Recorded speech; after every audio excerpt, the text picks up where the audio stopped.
संतोषी माता व्रत कथा। एक बुढ़िया थी, उसके 7 बेटे थे। 6 कमाने वाले थे, एक निकम्मा था। बुढ़िया 6 बेटों की रसोई बनाती, भोजन कराती और उनसे जो कुछ झूठन बचती वह 7वें को दे देती। एक दिन वह पत्नी से बोला, देखो मेरी माँ का मुझ पर कितना प्रेम है। वह बोली, क्यों नहीं, सबका झूठा जो तुमको खिलाती है। वह बोला, ऐसा हो नहीं सकता, जब तक मैं आंखों से न देखूं मान नहीं सकता। बहू ने हंसकर कहा, देख लोगे तब तो मानोगे।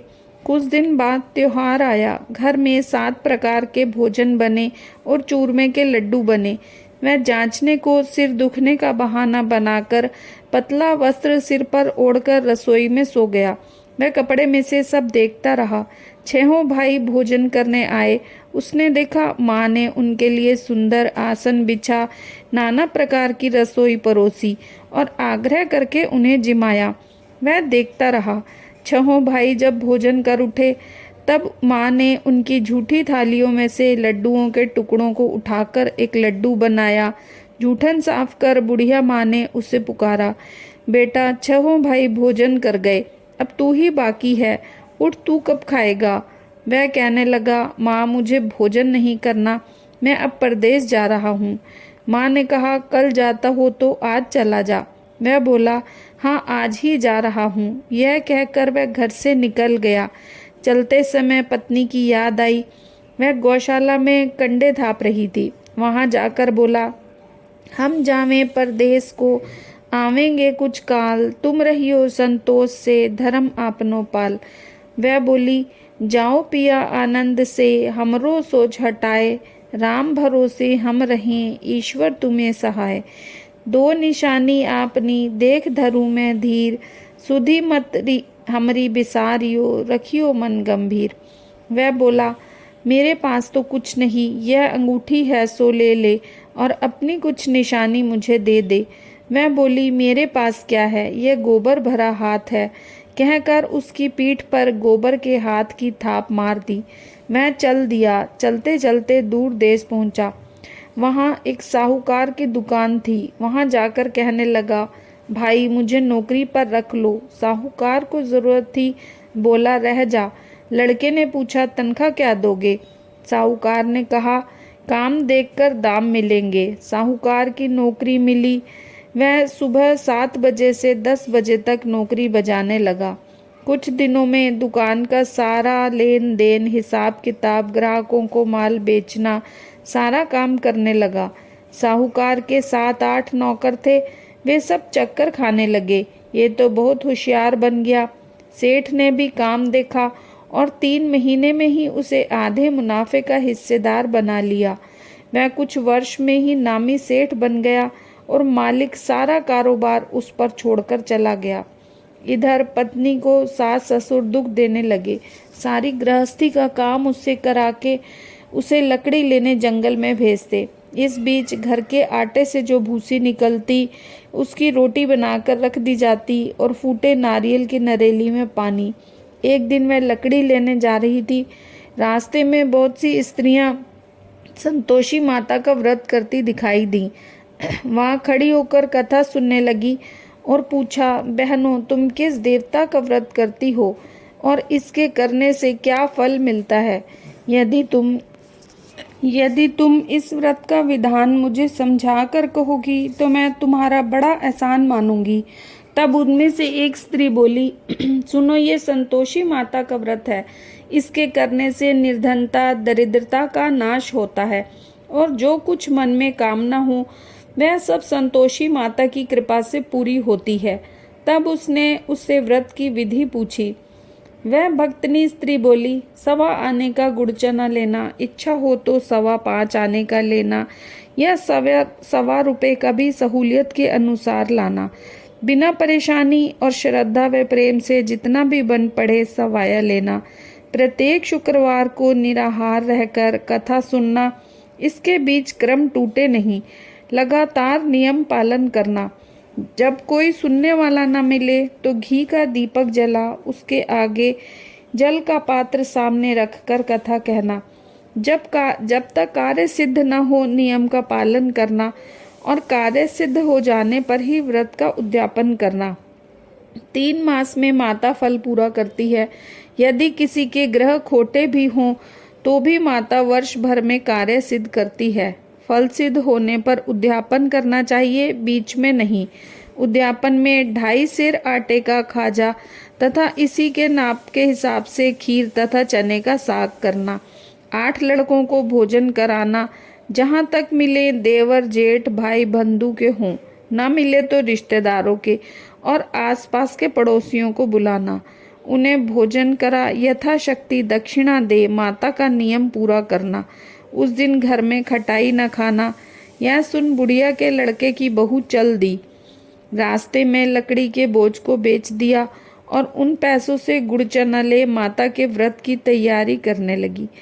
आगे सामने मंदिर देख पूछने लगी, यह किसका मंदिर है? सब कहने लगे, संतोषी माता का मंदिर है। यह सुनकर माता के चरणों में जा लौटने लगी, दीन हो विनती करने लगी, माँ मैं निपट अज्ञानी हूँ, व्रत के नियम कुछ भी नहीं जानती, मैं दुखी हूँ। हे माता जगत जननी, मेरा दुख दूर करो, मैं तेरी शरण में हूँ। माता को दया आई। एक शुक्रवार बीता कि दूसरे को उसके पति का पत्र आया और तीसरे शुक्रवार को उसका भेजा हुआ पैसा आ पहुंचा। यह देख जेठ जेठानी मुंह सिकोड़ने लगे। लड़के ताना देने लगे। काकी के पास पत्र आने लगे, रुपया आने लगा। अब तो काकी की खातिर बढ़ेगी। बेचारी सरलता से कहती, भैया कागज आवे रुपया आवे, हम सबके लिए अच्छा है। ऐसा कहकर आंखों में आंसू भरकर संतोषी माता के मंदिर में आ मातेश्वरी के चरणों में गिरकर रोने लगी। माँ मैंने तुमसे पैसा कब मांगा है? मुझे पैसे से क्या काम है? मुझे तो अपने सुहाग से काम है। मैं अपने स्वामी के दर्शन मांगती हूँ। तब माता ने प्रसन्न होकर कहा, जा बेटी तेरा स्वामी आएगा। यह सुन खुशी से बावली हो घर में जा काम करने लगी। अब संतोषी माँ विचार करने लगी, इस भोली पुत्री को मैंने कह तो दिया कि तेरा पति आएगा, लेकिन कैसे? वह तो इसे स्वप्न में भी याद नहीं करता। उसे याद दिलाने को मुझे ही जाना पड़ेगा। इस तरह माताजी उस बुढ़िया के बेटे के पास जा स्वप्न में प्रकट हो कहने लगी, साहूकार के बेटे सो रहा है या जागता है? वह कहने लगा, माता सोता भी नहीं जागता भी नहीं हूँ, कहो क्या आज्ञा है? माँ कहने लगी, तेरे घर बार कुछ है कि नहीं? वह बोला, मेरे पास सब कुछ है, माँ बाप है, बहू है, क्या कमी है? माँ बोली, भोले पुत्र तेरी बहू घोर कष्ट उठा रही है। तेरे माँ बाप उसे परेशानी दे रहे हैं। वह तेरे लिए तरस रही है, तो उसकी सुधि ले। वह बोला, हाँ माताजी यह तो मुझे मालूम है, परंतु जाऊं कैसे? परदेश की बात है, लेन देन का कोई हिसाब नहीं, कोई जाने का रास्ता नजर नहीं आता, कैसे चला जाऊं? माँ कहने लगी, मेरी बात मान, सवेरे नहा धोकर संतोषी माता का नाम ले, घी का दीपक जला, दंडवत कर दुकान पर जा बैठ। देखते देखते सारा लेन देन चुक जाएगा, जमा का माल बिक जाएगा, सांझ होते होते धन का भारी ढेर लग जाएगा। अब बूढ़े की बात मानकर वह नहा धोकर संतोषी माता को दंडवत कर घी का दीपक जला दुकान पर जा बैठा। थोड़ी देर में रुपया लाने वाले रुपया लाने लगे, हिसाब लेने लगे। कोठे में भरे सामान के खरीदार नकद दाम दे सौदा करने लगे। शाम तक धन का भारी ढेर लग गया। मन में माता का नाम ले चमत्कार देख प्रसन्न हो घर जाने के वास्ते गहना कपड़ा सामान खरीदने लगा। यहाँ काम से निपट तुरंत घर को रवाना हुआ। उधर उसकी पत्नी जंगल में लकड़ी लेने जाती है। लौटते वक्त माताजी के मंदिर में विश्राम करती है। वह तो उसके प्रतिदिन रुकने का जो स्थान ठहरा। धूल उड़ती देख वह माताजी से पूछती है, हे माता ये धूल कैसी उड़ रही है? माता कहती है, हे पुत्री तेरा पति आ रहा है। अब तू ऐसा कर, लकड़ियों के 3 बोझ बना ले, एक नदी के किनारे रख, दूसरा मेरे मंदिर पर और तीसरा अपने सिर पर। तेरे पति को लकड़ियों का गट्ठर देख मोह पैदा होगा, वह यहाँ रुकेगा, नाश्ता पानी खाकर माँ से मिलने जाएगा। तब तू लकड़ियों का बोझ उठाकर जाना और चौक में गट्ठर डालकर जोर से आवाज़ लगाना। लो सासू जी लकड़ियों का गट्ठर लो, भूसी की रोटी दो, नारियल के खोपड़े में पानी दो। आज मेहमान कौन आया है? माता जी से बहुत अच्छा कहकर वे प्रसन्न मन से लकड़ी के 3 गट्ठर बनाकर एक नदी के किनारे पर और एक माता जी के मंदिर में रखा। इतने में मुसाफिर आ पहुंचा।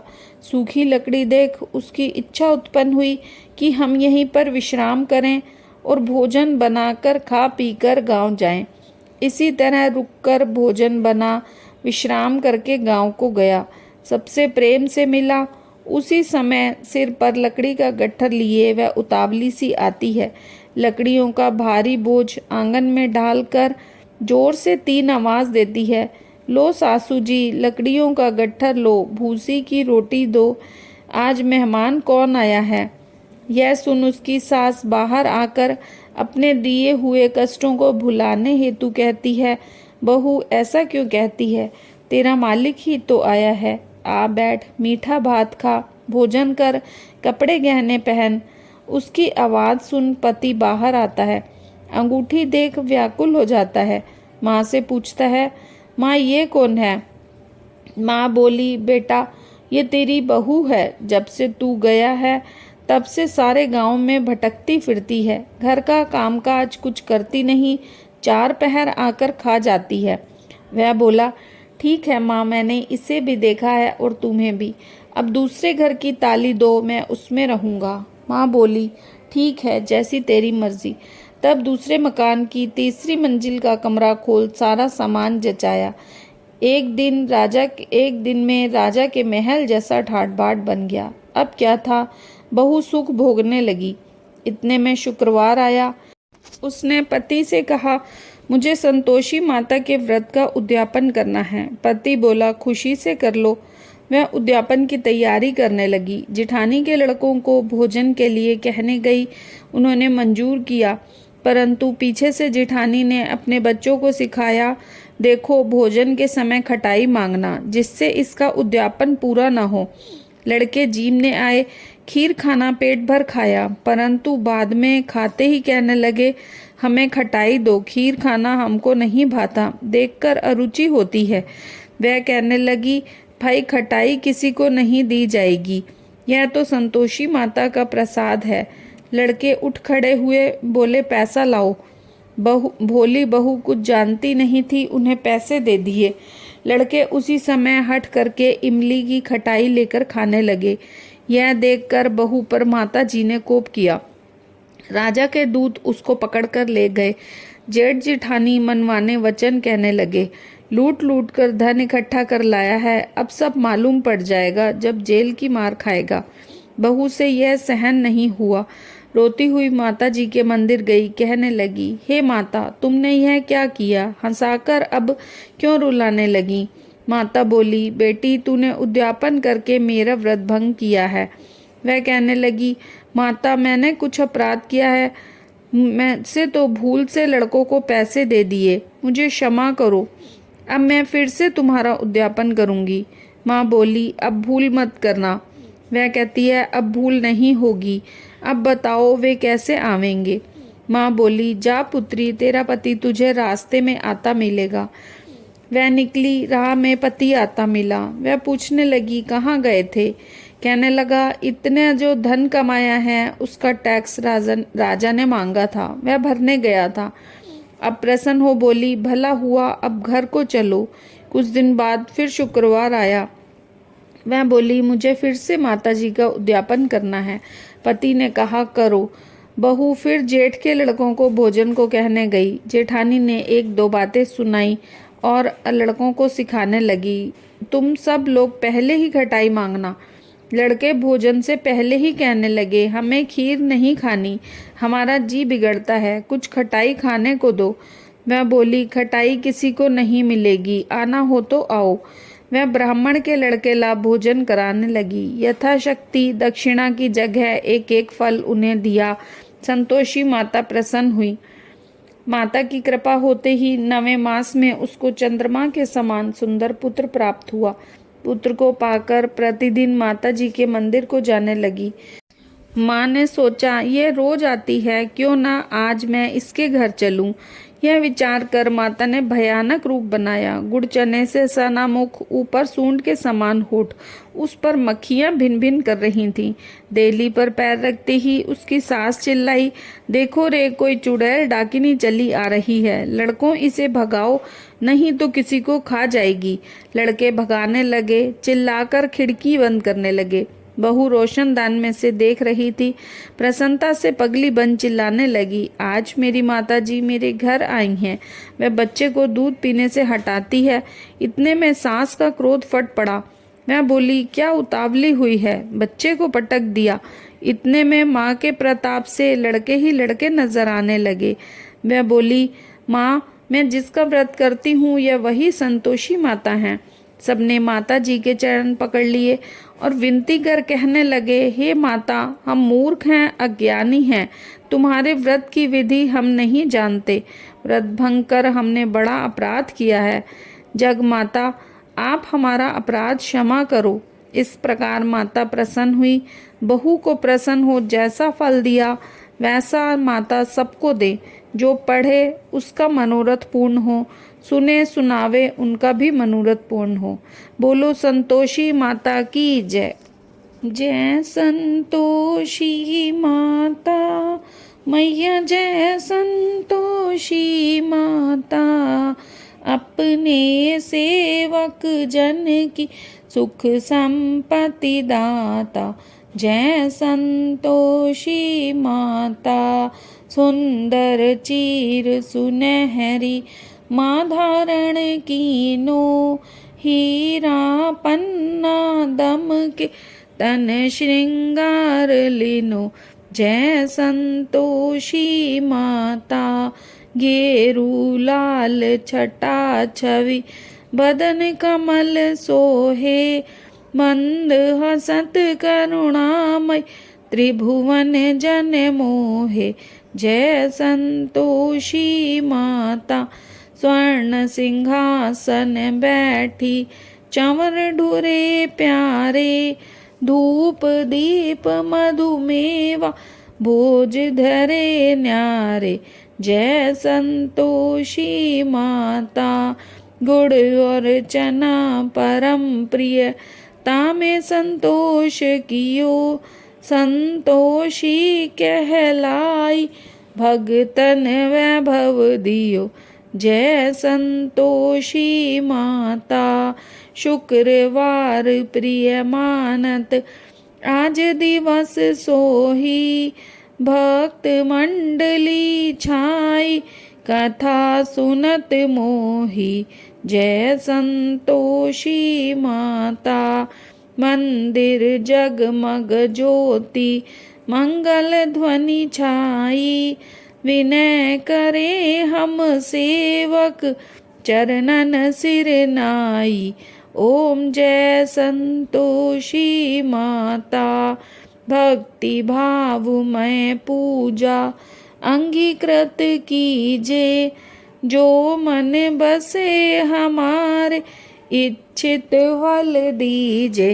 जय संतोषी माता, दुखी दरिद्री रोगी संकट मुक्त किए, बहुधन धान्य भरे घर सुख सौभाग्य दिए। जय संतोषी माता, ध्यान धरे जो तेरा मन वांछित फल पायो, पूजा कथा श्रवण कर घर आनंद आयो। जय संतोषी माता, चरण गहे की लज्जा रखियो जगदम्बे, संकट तू ही निवार दयामयी अम्बे। जय संतोषी माता, संतोषी माता की आरती जो कोई जन गावे, रिद्धि सिद्धि सुख संपत्ति जी भर के पावे। जय संतोषी माता मैया, जय संतोषी माता, अपने सेवक जन की सुख संपत्ति दाता। जय संतोषी माता। संतोषी माता की जय। फ्रेंड्स, वीडियो पसंद आए तो इसे लाइक करें और चैनल को सब्सक्राइब करें।